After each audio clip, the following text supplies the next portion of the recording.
ఒక వేతన జీవి ఫీలింగ్ ఈ బడ్జెట్లు ఇవి ఈ పన్నులు చూశాక ఒక వేతన జీవి స్వగతం.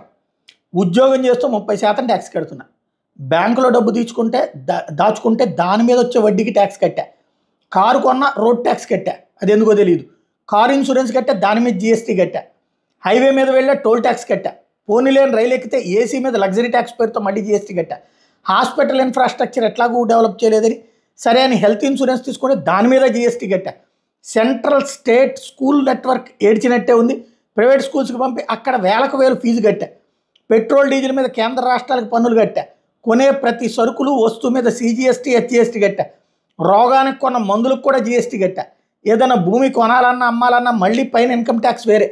ఈ బాధుడు తట్టుకోలేక గుడికి వెళ్ళా, అక్కడ పార్కింగ్ నుండి దర్శనం వరకు రుసుము కట్టి దోల తెచ్చుకున్నాం, గుడి బయట హోటల్లో తినడానికి వెళ్తే ఏసీలో తిన్నందుకు మళ్ళీ జిఎస్టీ కట్టా. ఇది ఓవరాల్గా ఒక వ్యక్తి మనోవేదన. ఇప్పుడు ప్రతి దానికి పన్నే డబ్బు కట్టేవాడి దగ్గర బాధేస్తున్నారు అన్నటువంటిది.